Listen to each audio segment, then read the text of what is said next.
panelists, and today I will provide an update on the negotiations. Friends, I first would like to share some positive developments from yesterday. We welcome Australia's $32.5 million contribution to the Loss and Damage Fund. The US has announced it will provide $325 million to the Clean Technology Fund. As we pick up the pace of our work, we must build on this momentum. Yesterday at the G20, Brazilian President Lula da Silva spoke of the importance of fulfilling all mandates here in Baku before we get to Belém. We thank President Lula for his continuing support and for his partnership in the Troika this year. And we are grateful for his reminder that we cannot leave until tomorrow the work that needs to be done today. Ladies and gentlemen, we mentioned yesterday that the Presidency is working to produce a draft text on NCQG and other critical mandates. I would now like to explain how the Presidency is creating spaces for parties to come together and make progress across both political and technical tracks. We brought parties to Baku many times throughout the year. We hosted heads of delegation for an informal retreat early in the process. On the NCQG, Article 6, and other mandates, we hosted technical meetings throughout the year. We convened informal ministerial dialogues at the UN General Assembly. And then we brought parties back to Baku for 5 intensive days of technical and high-level ministerial discussions around pre-COP. At every step of the way, we have worked to bridge divergent views and help parties to find common ground. During COP29, we have made every effort to create the space to discuss the critical issues. We have pushed parties to talk, understand each other's concerns and priorities, and take collective ownership of finding fair and ambitious solutions. We are grateful to the parties for showing that they have the appetite for a deal. But now the hardest part begins. At COP29, we have been running an inclusive and intensive process to collect inputs. We have received feedback from ministerial pairs on their consultations over the past days. In the stock-taking plenary before this meeting, you had the chance to hear from them on the key areas of convergence, as well as difficult points where further work is needed. Our team is now consolidating views to present a balanced first set of presidency texts. This will include new collective quantified goal, the Just Transition Work Programme, Mitigation Work Programme, Global Goal on Adaptation, and the UE Dialogue. We are aiming to release this text at around midnight, and other texts will be released tomorrow morning. This draft text will be an important step. They must be considered as a package that contains options to address the key concerns of all groups. There are issues where we will need parties to keep working together to find common ground and deliver a balanced outcome. But I want to clarify that these texts are not final. They will be open for input and discussion, and we will continue to listen. Based on inputs from the parties, there may be elements in the final text that are not in these drafts. Parties now must work through some of the most complex issues that we still have to address. Confronting different options and finding common ground will be difficult by definition. But this is what we expect of them. Ladies and gentlemen, we have a clear and robust plan. We are taking a critical step forward with these draft texts. We look forward to productive engagement with all parties. And we want to remind everyone that the decisions we make here in Baku will be essential to guide us from the first to the second decade of the Paris Agreement. I will now hand over to other panelists, and I look forward to taking your questions. Thank you. Thank you very much for the update. Next is high-level champion Ms. Nigar Arbadaray. Ladies and gentlemen, distinguished guests, thank you for joining us today. I'm pleased to be joined by my colleagues.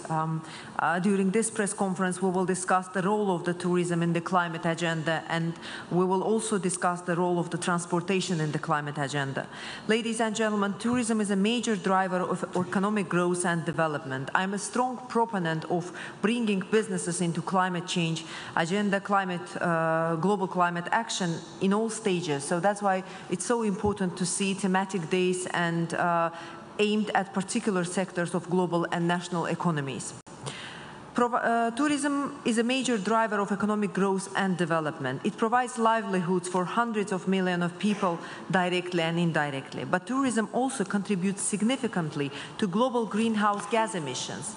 In its turn, climate change threatens parts of the tourism industry.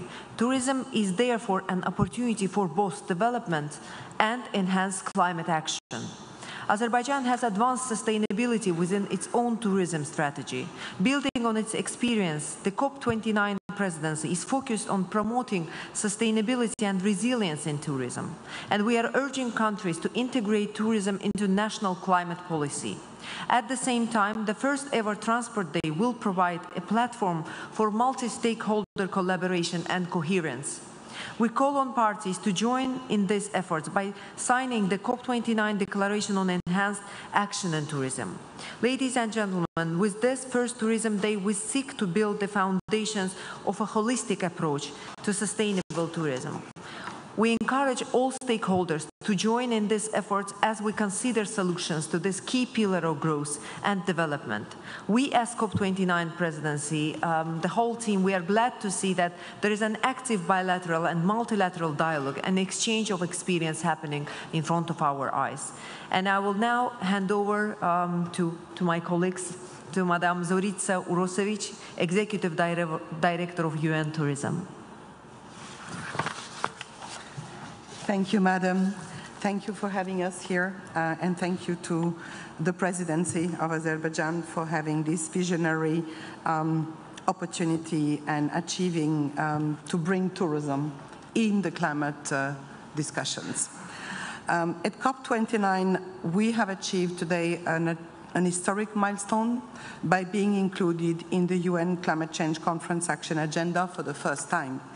The COP29 Presidency initiatives on enhanced climate action in tourism highlighted the sector's dual role as a significant economic contributor, generating 3.4 trillion annually, about 3% of global GDP these days, I can say in 23, and a source of 8.8% of global green gas emissions, with this figure including not only direct emissions, but also indirect and induced. And I want as well to add that this figure reflects the 1.3 billion international travelers plus 7 billion estimate of domestic travel. Recognizing its vulnerability to climate change and its impact on ecosystems, tourism committed by adopting low-carbon climate-resilient models aligned with Sustainable Development Goals. The launch of the Baku Declaration on Enhanced Climate Action in Tourism, promoted by the COP29 Presidency, underscores this commitment. Over 50 governments endorsed the Baku Declaration in the last 20 days, as well as some of non-state stakeholders, as it is planned to continue collecting endorsement until and before COP30. The Baku Declaration reaffirms tourism's potential to drive climate solutions while recalling the Glasgow Declaration initiative, which we launched in Glasgow in 2021, which provides a unified framework for stakeholders to advance measurement, decarbonization, adaptation, regeneration, collaboration, and finance. With nearly 900 signatories from 92 countries, the Glasgow Declaration has already inspired the creation of 372 climate action plans across the sector. The State Tourism Agency of the Republic of Azerbaijan became a signatory of the Glasgow Declaration, together with other relevant stakeholders such as Destination Canada or the Department of Tourism of Samarkand in Uzbekistan. Looking ahead, UN Tourism and the State Tourism Agency of Azerbaijan will circulate a position paper exploring opportunity to integrate into tourism into the national determined contributions, addressing a critical gap in implementation mechanisms. In addition, as part of the legacy of the COP29, UN Tourism will support from State Tourism Agency of Azerbaijan have set the foundation to establish a global coordination mechanism to align tourism climate action with science-based agenda. Together, these efforts ensure tourism remains not only as a driver of economic growth, but also a leader in environmental stewardship as we advance towards COP30 and climate resilient future.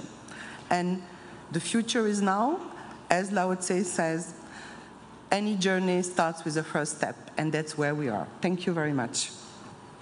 Thank you very much. Next, we hear remarks from Mr. Gazimov.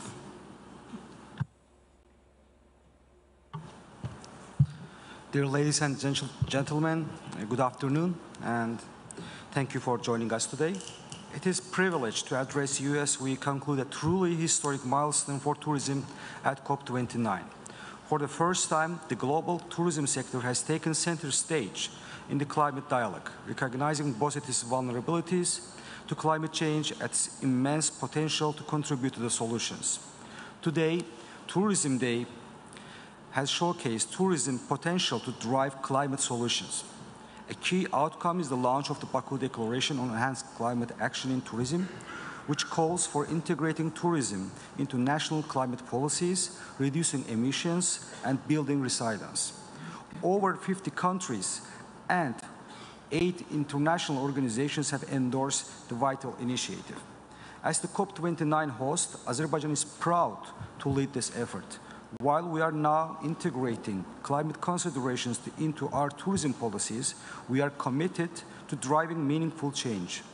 Tourism is not only a key pillar of our economy, but also deeply tied to our rich culture and natural heritage. We now understand that the future of our destinations depends on the sustainability of our actions today. Through initiatives like the Baku Declaration and our work with partners such as UN Tourism and UNEP, we are determined to position tourism as a force for positive climate impact, not just in Azerbaijan, but globally. With the momentum we have built at COP29, I'm confident that we can achieve transformative change. Thank you, and I look for your questions. Thank you so much.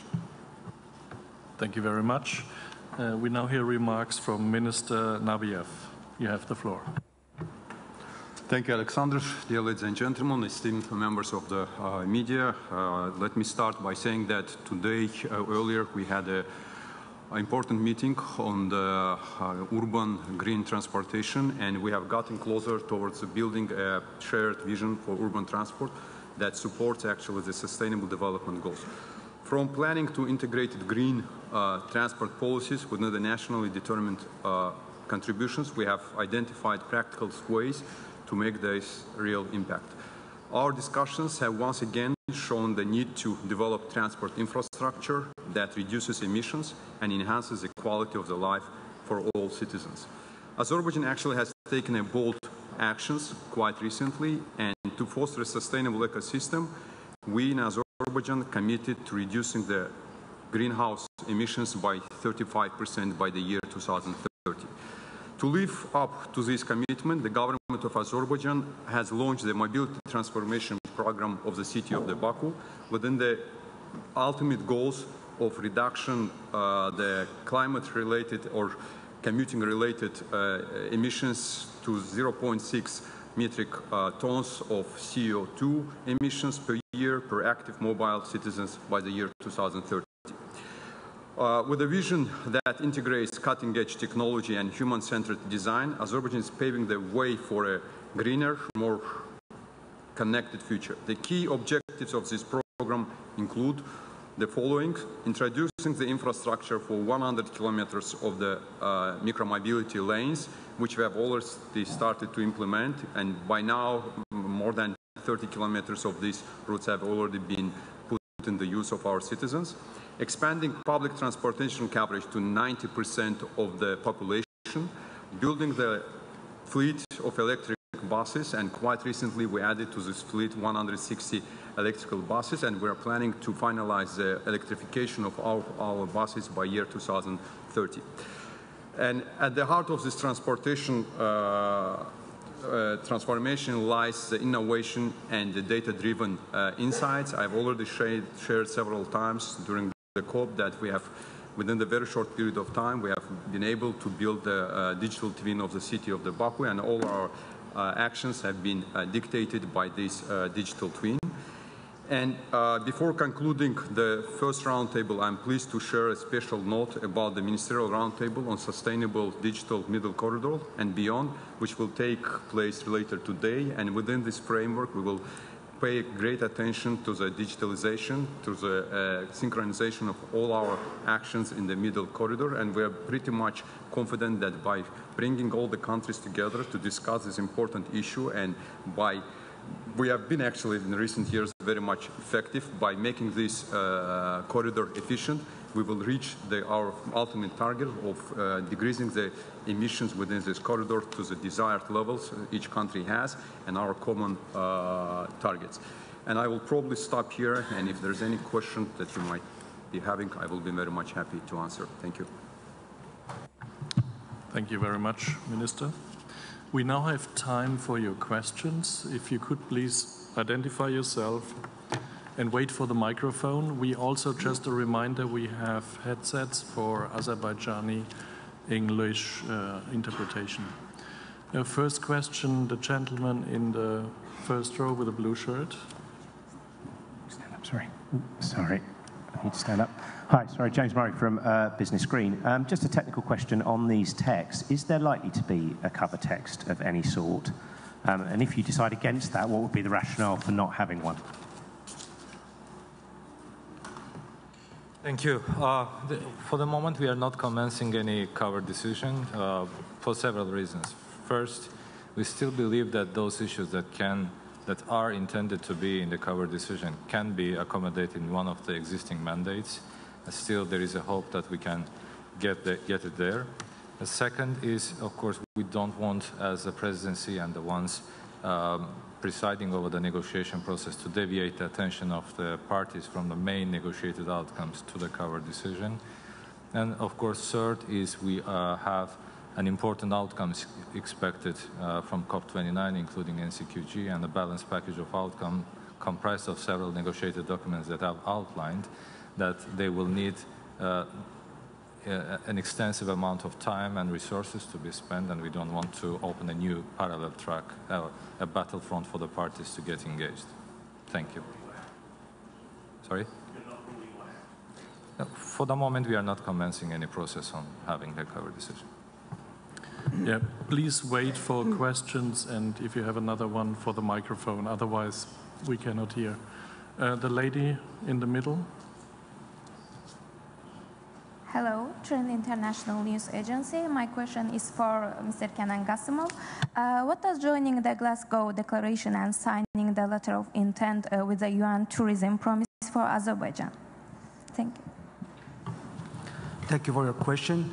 As we have already mentioned, it's a historic moment for the tourism and the COP29 because it's the first time in the COP history that tourism is in part of thematic discussions. And of course, Azerbaijan, as a host country, is fully committed to embedding climate action into our tourism policies. We recognize that while tourism is a significant contributor to our non-energy economy, it also bears a responsibility to mitigate environmental impact. Through signing the Glasgow Declaration on Climate Action in Tourism and advocating for the inclusion of tourism into the COP29 thematic program, we aim to create a tourism sector that contributes to the country's net zero goals. But at the same time, we have to continue the process. In 1 year Azerbaijan presidency, we will closely work with UN Tourism to the signing declaration that we have already signed, Baku Memorandum, and more than 50 countries has already endorsed this document. And we have to continue on this process and coordinate our activities with UN Tourism and with other stakeholders. That's why we are signing a letter with the UN Tourism intention letter, and we'll coordinate our activities in this 1 year to integrate, to involve other states to our process as well, and help them to write their national adaptation plans and include tourism to the national contribution determined process. This all overall our continued process that we are doing. Let's move to the other side. The lady in the back in the green jacket, in the 5th row, 6th row, yeah. Hi, Kate Abnett from Reuters. I have a question for Mr. Rafiev. Could you tell us a bit about what the presidency is aiming for with this next round of texts? Are you going for sort of much cleaner texts with only a few options, or are we likely to still see a huge number of options from all parties' inputs? Thank you. Of course, mindful of the time remain until the end of the COP29, we will definitely, at this stage, will not have a huge number of options. We will streamline the text that we had before, and we'll have shorter, more concise, straight to the point texts that will definitely enable the parties to get engaged in more focused discussions. We'll try to use, again, political and technical tracks to continue in the same way in parallel to each other to make as much progress in the least possible time possible. And after that, we will again see if there is any possibility or any need for additional rounds of consultations with the parties. Then this will continue until we get the successful result at the end. Thank you. Gentleman here, second row, dark blue shirt. Hi, it's Adam Vaughan here from the Times of London. A question for Mr. Rafiev. On the NCQ, on the finance goal, what elements would a good text have when it comes at midnight? What do you want to see in there in terms of the quantum, the year, detail about who pays, which donor countries? What do you, obviously it's up to the parties, but what do you want to see? Thank you. Yeah, we have, since several days, we have been engaging with the ministerial pair on across several tracks, and on the NCQG we have, as you know, Egypt and Australia to be represented by their ministers to be the ministerial pair. And we have divided the process into two tracks. The two ministers are taking care of the political track, and they have the mandate to engage with the parties to clarify the question and the landing zones on three major elements: quantum, contributor base, and the structure. And we as a presidency are in parallel having our technical work continued with the parties on remaining elements: access, transparency, enablers, disenablers. And we will put together tonight, together with the ministers as they continue and conclude their engagement, and we'll find a common ground to what to incorporate in the text, take into account the views of the parties. After that, we will have more clarity on the quantum, on the contributor base, and at the moment, I'm not in a position to provide any preference on this. Thank you. The lady in the first row.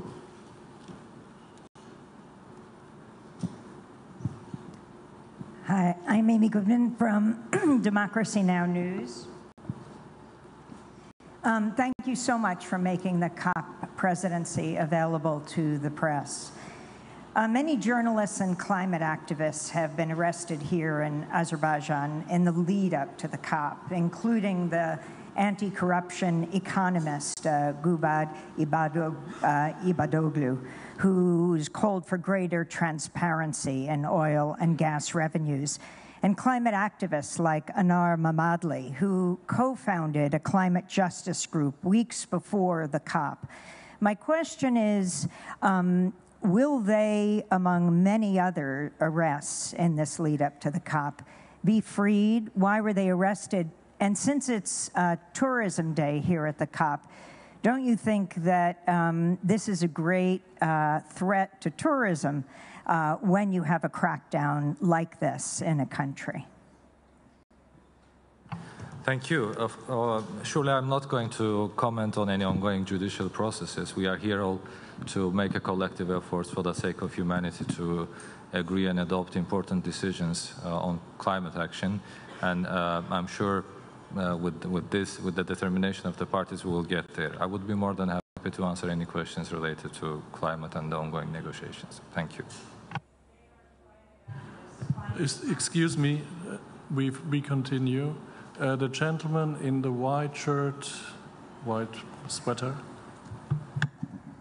Greetings, thank you for the honors. As our newspaper, Akbar Novruz, I would like to ask two separate questions, one to Minister Nabiev and one to UN Tourism Director Ursovitz. First question for Minister Nabiev. How does COP29 aim to address the decarbonization of the global transport sector, particularly in aviation and shipping? And second, for the Ms. Rusovits, how can tourism-dependent countries balance economic growth with the need to reduce emissions, especially in transport and hospitality? Thank you in advance.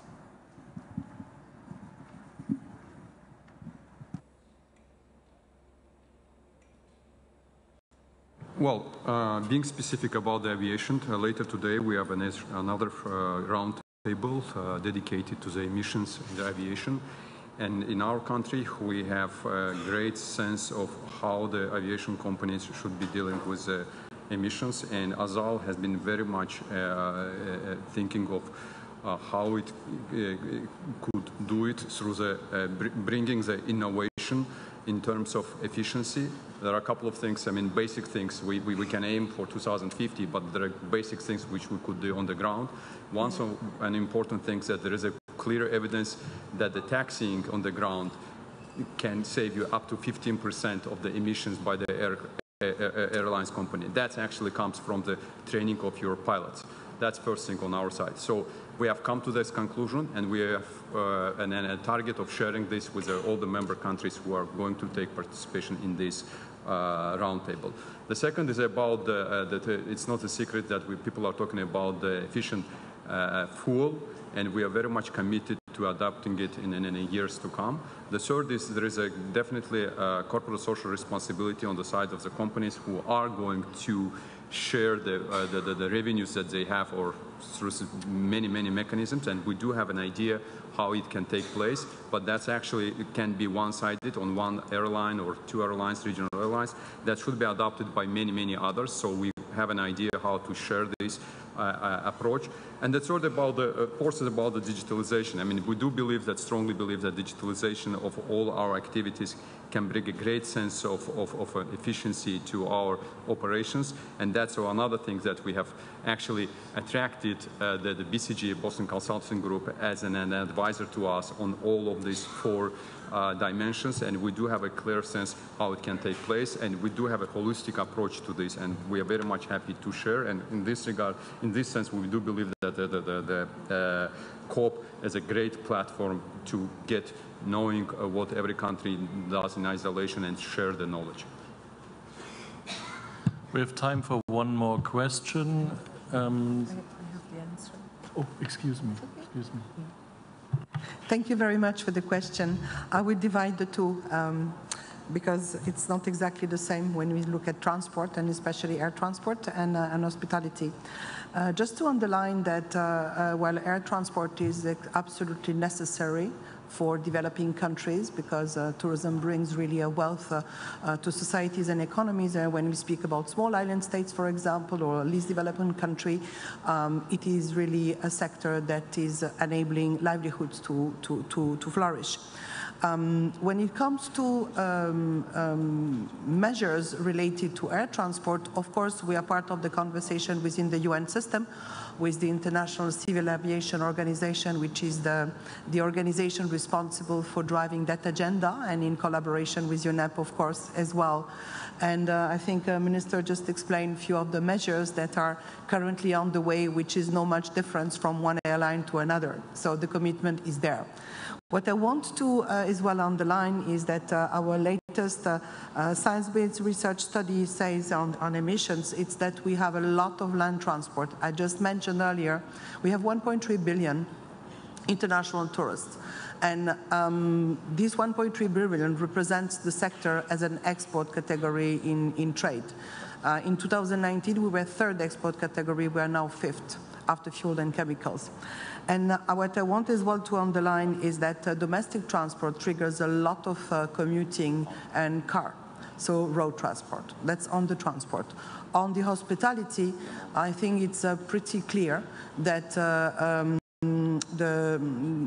broad ecosystem of the consumption triggers not only on looking at the building, on energy, on water, on waste management, but as well very much on circularity. So our push is definitely to look and adapt when it comes to energy uptake and change over time, but as well looking at a circular model which would not only enable, I can say, a more effective and less emitting consumption for food, for example, but as well bringing additional livelihood and job to the youth. Additional to that, I think it's going to be really an opportunity to create green jobs. Thank you. So the last question, the lady in the fourth row. Thank you. I have a question for Mr. Nabiev. Can the Middle Corridor undergo infrastructure change to align with global climate efforts? Could it become a more sustainable energy gateway? Our goal, I mean, in general, the answer is yes, but it very much depends on how we synchronize our activities, starting from somewhere border of Kazakhstan with China and going up to the ports of Poti and Batumi of Georgia. And at the same time, you might know that we have a country, as a country, we went beyond and invested not within the perimeter of our country and also to the infrastructure of Georgia by constructing the Baku-Tbilisi-Kars railways. And in this regard, which is very much, pretty much electrified, and we actually expanded the capacity of this quite recently from 1 million to 5 million tons. And by investing into the infrastructure projects and synchronizing our activities throughout this corridor, I do believe that we can actually have a big efficiency in the corridor. Thank you very much for today. Just a reminder, at 3 o'clock, a press conference with UN Habitat and the COP Presidency and Urbanization. And let me just give you an update on the latest numbers. So as of yesterday evening, we have 70,299 registered participants. And from this number, we have 55,704 delegates. And the others are workforces, volunteers, technical staff. With these numbers, I thank you very much for your attention today. See you later or tomorrow. Thank you.